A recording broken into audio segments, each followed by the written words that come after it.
लहरों के डर से नौका पार नहीं होती, कोशिश करने वालों की कभी हार नहीं होती। जय हिंद दोस्तों, नेशनल एकेडमी में आपका स्वागत है। हम लोग यूपी पुलिस सिपाही भर्ती 2023 का संधि पढ़ रहे थे। तो संधि में जो है कि 2 क्लासेस हो गए हैं। अब इसमें जो तीसरी क्लास है ये व्यंजन संधि से है। तो व्यंजन संधि के बारे में हम जानते हैं। व्यंजन संधि जो होती है इसमें क्या होता है थोड़ा देखते हैं। व्यंजन के बाद स्वर या व्यंजन आने से जो परिवर्तन होता है उसे व्यंजन संधि कहते हैं। व्यंजन के बाद स्वर या व्यंजन आने से, अगर व्यंजन के बाद स्वर है या व्यंजन आने से जो परिवर्तन होता है उसे व्यंजन संधि कहते हैं। इसमें ध्यान देने वाली बात है कि जो ये मतलब व्यंजन के बाद स्वर या व्यंजन, तो ये जो पहला वर्ड होता है ये व्यंजन होना चाहिए। उसके बाद जो है दूसरा अगर स्वर है या व्यंजन तो यहाँ पे व्यंजन संधि होता है। अब अगर पहला जो होता है अगर स्वर है, स्वर मिलते हैं तो स्वर संधि हो जाता है। लेकिन पहले शब्द का अगर अंतिम वर्ड व्यंजन है तो ये चाहे स्वर से मिलेगा चाहे व्यंजन से मिलेगा, यहाँ व्यंजन संधि होगी। इस तरह से अगर विसर्ग संधि में भी यही होता है कि अगर पहला शब्द जो है उसका अंतिम जो अक्षर है वो अगर विसर्ग है और जिससे मिलता है वो यदि स्वर या व्यंजन है तो वहाँ पे विसर्ग संधि होती है। इसको ध्यान देना है। तो यहाँ पे क्या है, जैसे क्या है वाक प्लस ईस, वाक प्लस ईस बराबर हो जाएगा वागीस। ये जो है कि व्यंजन का जब हम नियम पढ़ेंगे तो वहाँ चीज़ ये समझ में आ जाएगा कि ये अपने ही एक नियम में, एक व्यंजन के एक नियम में ये कहता है कि ये क वर्ग जो है अपने ही वर्ग के तीसरे अक्षर में परिवर्तित हो जाता है, यानी तीसरे वर्ण में परिवर्तित हो जाता है। तो क जो है कि चाहे व्यंजन या चाहे स्वर से मिलेगा तो ये किसमें क जो है कि अपने वर्ग के तीसरे वर्ण में यानी ग में परिवर्तित हो जाएगा। जैसे क के बाद ख फिर ग यानी तीसरा वर्ण जो होता है ग, तो ये इसमें ग में परिवर्तित हो जाता है। और यहाँ जैसे क प्लस ई बराबर गी हो जाएगा, सत प्लस जन बराबर सज्जन हो जाएगा, उत प्लस हार बराबर क्या है उद्धार हो जाएगा। ये भी हम व्यंजन के नियम में पढ़ेंगे। तो ये व्यंजन संधि के कुछ उदाहरण हैं। अब व्यंजन संधि के नियम, व्यंजन संधि के नियम जो है ये पहला नियम है। पहला नियम क्या बताता है कि वर्ग के पहले वर्ण का तीसरे वर्ण में परिवर्तन, जो कि ये एग्जाम्पल अभी दिया गया है। तो ये क्या है, वर्ग के पहले वर्ण का तीसरे वर्ण में परिवर्तन होता है। यानी कि हर वर्ग का, चाहे क वर्ग हो, चाहे च वर्ग हो, चाहे ट वर्ग हो, चाहे त वर्ग हो या प वर्ग, उसका जो पहला वर्ण है अपने ही वर्ग के तीसरे जो है कि वर्ण में परिवर्तित होता है। किसी वर्ग के पहले वर्ण जैसे क, च, ट, त, प, ये जो है कि पहला वर्ण होता है का मेल किसी स्वर अथवा किसी वर्ग के तीसरे वर्ण ग, ज, ड, द, ब या चौथे वर्ण घ, झ, ढ, ध, भ अथवा अंतस्थ व्यंजन य, र, ल, व के किसी वर्ण से होने पर वर्ग का पहला वर्ण अपने ही वर्ग के तीसरे वर्ण यानी ग, ज, ड, द, ब में परिवर्तित हो जाता है। ये पहला नियम बताता है।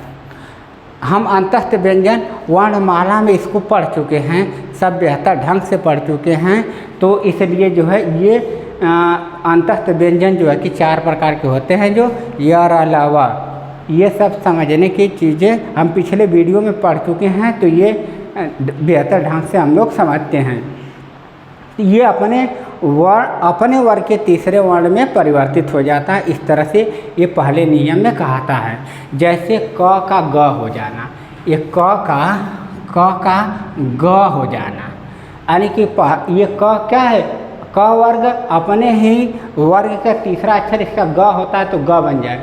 जैसे दिक प्लस गज अगर करेंगे तो दिग्गज हो जाएगा। यहाँ पे ग आ जा रहा है। दिक प्लस अंत करेंगे तो दिगंत बन जाएगा। ये क ग में परिवर्तित हो जा रहा है। वाक प्लस ईस, वाक प्लस ईस करेंगे तो क्या हो जाएगा, वागीस हो जाएगा। यानी ये सब व्यंजन हैं। ये चाहे स्वर से मिलेगा, चाहे व्यंजन से मिलेगा, चाहे स्वर से मिलेगा, चाहे व्यंजन से मिलेगा। ये हर स्थिति में जो है कि व्यंजन संधि हो जाएगा। ठीक है। और यहाँ पे च का ज हो जाना, तो च का तीसरा वर्ड क्या होता है, ज। इसमें क्या है, जैसे अच प्लस अंत, च अच च प्लस जब अंत हो रहा है तो च ज में परिवर्तित हो जा रहा है, अजंत बन जा रहा है। यानी अपने ही वर्ग के तीसरे वर्ण में परिवर्तन। अच प्लस आदि आजाद हो रहा है, च ज में परिवर्तित हो जा रहा है। ट का ड हो जाना, ये भी ट तीसरा वर्ण ड में परिवर्तित हो जाए। जैसे सट प्लस आनन अगर करेंगे तो सडानन बन जाएगा। सट प्लस आनन करेंगे तो सडानन बन जाएगा। सट प्लस रिपु करेंगे तो सड्रिप हो जाएगा। सट प्लस रिपु जब कर देंगे तो सड्रिप हो जाएगा। इस तरह से जो है कि ये ट वर्ग का हो गया। और त का द होना, त का जो है कि इसमें दोस्तों द हो जाता है, ये ध्यान देना है। तो उत प्लस योग अगर करेंगे तो उद्योग हो जाएगा। यानी त किसमें, त जो है कि द में परिवर्तित हो जा रहा है, त जो है कि यहाँ पे द हो जाएगा तो उद्योग बन जाएगा। सत प्लस गुण करेंगे तो सदगुण हो जाएगा, त यानी कि द में परिवर्तित हो जाएगा। सत प्लस भावना करेंगे तो सद्भावना हो जाएगा। सत प्लस भावना करेंगे तो क्या होगा, सद्भावना हो जाएगा। और इसी तरह से प का ब होना, प का ब होना, तो ये प का ब होना यानी अप, प का ब होना, ये क्या हो जाएगा, अप प्लस ज। अप प्लस ज जब कर देंगे तो ये क्या बन जाएगा, अब्ज बन जाएगा। अब्ज बन जाएगा। यहाँ अप प्लस धी, अप प्लस धी जब करेंगे तो ये हो जाएगा अवधि बनेगा। ये यानी प का ब अपने तीसरे वर्ण में जो है कि परिवर्तित हो जाता है। शुभ प्लस अंत, शुभ प्लस अंत ये हो जाएगा शुभंत, शुभ प्लस अंत ये हो जाएगा शुभंत। तो इस तरह से जो है कि ये पहला नियम बताता है कि जब वर्ग का पहला वर्ण का तीसरे वर्ण में परिवर्तन होता है, वर्ग के पहले वर्ण का तीसरे वर्ण में परिवर्तन होता है। यानी किसी वर्ग का पहला वर्ण क च ट त प का मेल किसी स्वर अथवा किसी वर्ग के तीसरे वर्ण ग ज ड द ब या चौथे वर्ण घ झ ढ ध भ ये जो होता, अथवा अंतस्थ व्यंजन यर अलावा के किसी वर्ण से होने पर वर्ग का पहला वर्ण अपने ही वर्ग के तीसरे वर्ण ग ज ड द ब में परिवर्तित हो जाता है। तो इस नियम में ये है कि ये जो है कि अपने वर्ग के यानी हर वर्ग का पहला वर्ण किस में परिवर्तित हो जाएगा, अपने ही वर्ग के तीसरे वर्ण में परिवर्तित हो जाएगा। तो इस तरह से आप लोग जो है इसका स्क्रीनशॉट ले लीजिए। और दूसरा नियम जो है कि अभी इसके बाद हम लोग देखते हैं, आप लोग इसको स्क्रीनशॉट ले लीजिए। स्क्रीन आगे देखिएगा दोस्तों, ये व्यंजन का दूसरा नियम, व्यंजन का दूसरा नियम जो है वर्ग के पहले वर्ण का पांचवें वर्ण में परिवर्तन। ये पहले वर्ग का किसमें परिवर्तन होगा, पांचवें वर्ण में परिवर्तन होगा। तो इसमें क्या होता है, यदि किसी वर्ग के पहले वर्ण जैसे क च ट त प का मेल किसी अनुनासिक वर्ण, अनुनासिक हम पढ़ा चुके हैं, अनुनासिक वर्ण किसको कहते हैं, जिसके उच्चारण में जो हवा है मुख नाक के साथ साथ, मुख के साथ साथ नाक से गिरी जाती है, इसे अनुनासिक वर्ण कहते हैं। वह केवल इसमें लेकिन न और म होगा, न और म जो पंचमा अक्षर होते हैं, हर वर्ग का पंचमा अक्षर होते हैं, पांचों अक्षर तो अनुनासिक वर्ण के रूप में जाना जाता है। तो इसमें लेकिन वस्तुतः केवल न और म से हो तो उसके स्थान पर उसी वर्ग का पांचवा वर्ण अंग न और म हो जाता है।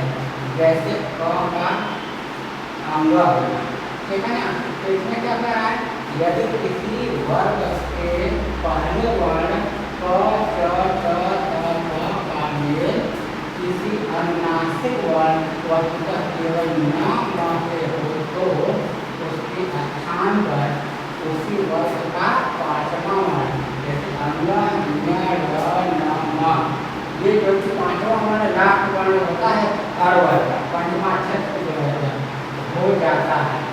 जैसे क का अंग हो गया, तो क किसमें परिवर्तित हो जाएगा, अंग में। तो जैसे क्या है, वाक प्लस मैं, वाक में जुड़ेगा तो क्या हो जाएगा, वाण्यमय, वाण्यमय हो जाएगा, ठीक है। और ट का ड़ हो जाएगा, ट का जो कि अंतिम अपने वर्ग की अंतिम वर्ण में परिवर्तन हो जाता है, यानी ट का ड़ हो जाता है। जैसे सट, सट प्लस मुख, तो क्या हो जाएगा, सणमुख, यानी कि ये ट जो है ड़ में परिवर्तित हो जाएगा, सणमुख हो जाएगा। और ये त का न हो जाना, त जो है कि अपने पांचवें अक्षर किसमें परिवर्तित हो जाता है, न में परिवर्तित हो जाता है। तो उत प्लस मैं बराबर क्या होगा, उत प्लस मत, सॉरी उत प्लस मत बराबर उन्मत हो जाएगा, यानी का किसमें परिवर्तन हो गया था, न में परिवर्तन हो जाएगा। तत् प्लस मैं, तो ये अपने अंतिम वर्ण किसमें जाएगा, न में, यानी सत प्लस मैं जब जुड़ेगा क्या आ जाएगा, तन्मय हो जाएगा।